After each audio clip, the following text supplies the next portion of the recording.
5 रुपये उतरा है। 500 का 1 लीटर 19 पॉइंट मिला है। और 250 ग्राम है, कितनी है? 250 ग्राम 500 रुपए की चाय मिली है। दिल्ली सेक्टर में बौछार आ गया, जिसके बाद एक आम आदमी चाय का कप पीने और एक बच्चा दूध का गिलास पीने से भी अब महरूम हो जाएगा, क्योंकि DCFA ने हुकूमत को मुतालबा कर दिया है कि दूध के रेट तकरीबन 100 रुपये बढ़ाए जाएं, जिसके बाद अब देखा जाए तो आवाम के ऊपर एक नया बम गिरने के लिए तैयारियां हो रही हैं। हमारा पाकिस्तान बिक गया, सीधी सी बात है। हमारे से हिंदू भी सही है, हमारा पाकिस्तानी में इंसानियत नहीं है, ना इधर का कोई सूबा बना है हमारा, सीधी सी बात है। हिंदू है ना, हमारे से नाराज नहीं होना, वो लाकी से सही है। भिखारी तो है मुल्क हमारा, और भिखारियों ने हमारे मुल्क हुक्मरानों ने लोगों को भी भिखारी बनाया। आए रोज पाकिस्तान के अवाम पर टैक्स बम्बार्डमेंट का सिलसिला जो है वो जारी रहता है। महंगाई, लाकानूनियत, बेरोजगारी, बदअमनी और बहुत सारे ऐसे मसाइल जिनमें इस वक्त पाकिस्तान घिरा है। ऊपर से IMF की टीम यहाँ पे बैठी है। और क्या हिसाब दूध, क्या लीटर दूध दे रहे हैं और दही की क्या कीमत है? लस्सी 150 रुपए की है, दही 380 रुपए किलो है, 240 रुपए किलो दूध है।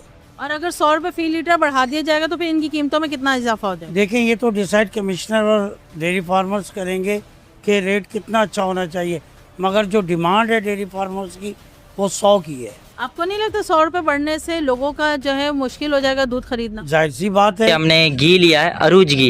ये देखें, ये 1 किलो घी है, बासमती का है 1 किलो घी है, और ये पड़ा है 480 रुपये का 1 किलो घी।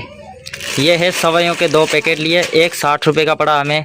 और ये लिए हमने सर्फ एक से, ये सर्फ है कपड़े धोने वाला, जंबो पैक 50 का एक है, और ये हमने 2 लिए हैं 100 रुपये के। ये हल्दी पाउडर है, ये हमें पड़ा, ये भी 100 रुपये का। ये साबुन की एक चक्की हमें पड़ी है 50 रुपये की, जो कपड़े धोने वाली है। पाकिस्तान के वज़ीर पेट्रोलियम अली परवेज़ मलिक ने 1 रोज़ पहले प्रेस कॉन्फ्रेंस की और उससे भी बड़ा बॉम्ब पाकिस्तानियों पे गिरा दिया जितना डोनाल्ड ट्रंप ने ईरान पे नहीं गिराया होगा। और पहला जो मुकाबला था WWE का between Pakistani government and the people of Pakistan, उसमें 1-0 हो गया। पाकिस्तान की हुकूमत जीत गई। 55 रुपये फ़ी लीटर इजाफा किया पेट्रोल की प्राइसेस में। इस मरतबा इतना मीठा डाल दिया कि आपको ऐसे मज़े आएंगे कि होश उड़ जाएंगे जनाब। 137 रुपीज़ का इजाफा फ़ी लीटर, 137 रुपये का इजाफा किया पेट्रोल की प्राइस में, जिससे कीमत हो गई 458 रुपये फ़ी लीटर, यानी कि 458 रुपीज़। हाई स्पीड डीजल हो गया 184 रुपीज़ के इजाफे के साथ, 184 रुपये के इजाफे के साथ 520 रुपये का। पाकिस्तान के हालात इस वक्त बहुत ख़राब चल रहे हैं, क्योंकि पेट्रोल और डीजल की कीमतों में इजाफा हो गया है और रोज़गार इतना है नहीं, और तनख्वाहें भी कम है उस हिसाब से, तनख्वाहें नहीं है जिस हिसाब से यानी पेट्रोल और डीजल की कीमतों में इजाफा है। तो एक गरीब बंदा अपने जो मजदूर है या किसी कंपनी में जॉब करता है तो उसके घर के हालात बहुत ख़राब चल रहे हैं, उसका गुजारा नहीं हो रहा है। बंदा जो है ना अपने आप से भी परेशान है, खुदकुशी बोलना चाहता है कि भाई करे ऐसे, जीने से अच्छा वही हमारे लिए। खाने के लिए बंदा दाने दाने के लिए परेशान है। एक हुकूमत जो है वो बन गई है कर्जा लेने वाली मशीन, और 4 हुकूमतें जो हैं वो उस कर्जे को खर्च किए चले जा रही हैं, और 16 साल से विफाक कर्जे ले रही है और 16 साल से सूबे जो हैं वो खर्च रहे हैं। और नतीजा ये हुआ है कि आपके और मेरे ऊपर जो हमारा कौमी कर्जा है वो 10,000 अरब से 100,000 अरब पे पहुंच गया है। तो देखिए, हम आईनी और कानूनी तौर पे एक फेडरेशन है, हम एक कन्फेडरेशन नहीं है। तो अगर तो फेडरेशन इस तरह चलानी है कि एक हुकूमत हो जो कर्जे लिए चली जाए और 4 हैं उन्हीं कर्जों को खर्च किए चले जाएं, और फिर कौमी कर्जा 16 सालों में 10 गुना बढ़ जाए। ट्रू।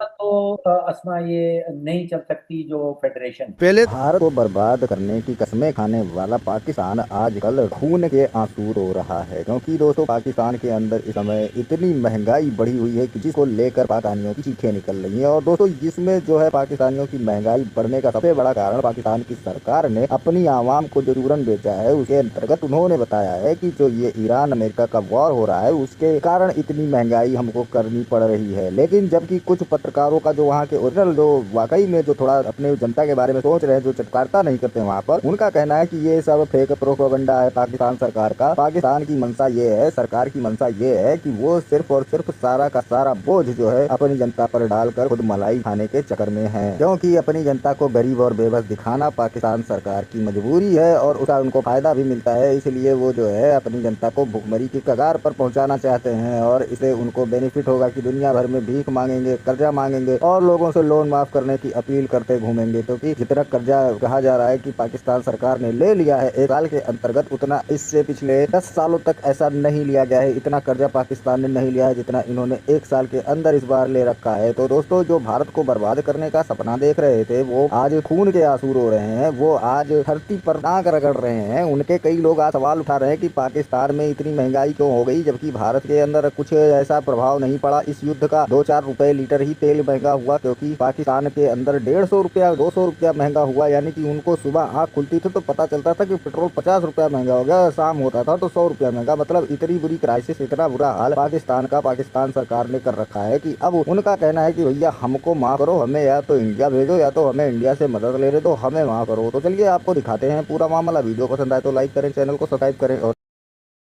तो खाने को कुछ नहीं मिलता है, दूसरी बात कारोबार काम नहीं है।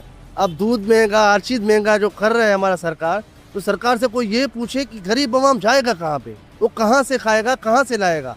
काम धंधा है नहीं, खाने के लिए कुछ है नहीं, तो दूध महंगा हो रहा है, सब कुछ महंगा हो रहा है। खुदारा ये ख़त्म करो, मामला अपने सीधे करो। आवाम को प्रॉब्लम है हुकूमत की पॉलिसीज़ की वजह से। हुकूमत को उसके लिए क्या करना चाहिए? देखिए, इंडिया में 3 रुपये पेट्रोल बढ़ा है अब आकर, और हमारे यहाँ 280 से अब माशाल्लाह 411 12 क्या चल रहा है। कहा जाता है कि पाकिस्तान लोन लेता रहता है, कभी IMF से, कभी वर्ल्ड बैंक से, कभी यहाँ से, कभी वहां से, कभी सऊदीया, कभी कतर, कभी कोईत, न जाने क्या क्या। अब तो बाकायदा जो MBS है और दूसरे लोग जो गल्फ के, उन्होंने पाकिस्तान के पाँव पकड़ लिए कि भैया माफ कर दो हबीबी, हैया हैया, तेल खत्म हो गया है हमारा भैया।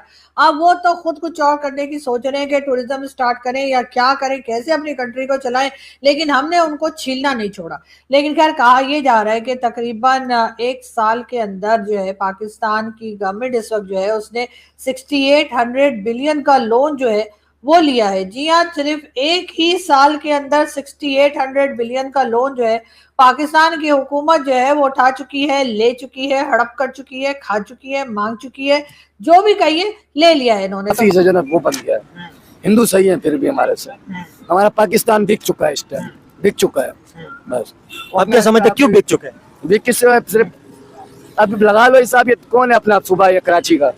आपने जैसे कहा कि हिंदू ठीक है, आपको पता है हिंदुओं के हालात बेहतर हो रहे हैं। हिंदू फिर भी हमारे से लाख फीसद, हमारे मुसलमान में इंसानियत नहीं रह गई है, ना कुछ याद है ना कुछ याद है। दादा पे कसम से उठी जाती है, बस जरा सा भी हया शर्म मुसलमानों में। अभी आप रोड पे खड़े हो जाओ मोबाइल लेके, अभी आपको पता ज़्यादा ग्लोबली अगर बात करें तो पाकिस्तान जंग के बाद से अपना तेल महंगा करने वाला दुनिया का दूसरा बड़ा मुल्क बन चुका है। यानी कि पूरी दुनिया में हम नंबर 2 पे हैं तेल की कीमतों में। महंगाई की अगर हम बात करें, उसकी रैंकिंग की बात करें, जब से ईरान के खिलाफ जंग का आगाज़ हुआ है, नंबर 1 पे कंबोडिया है।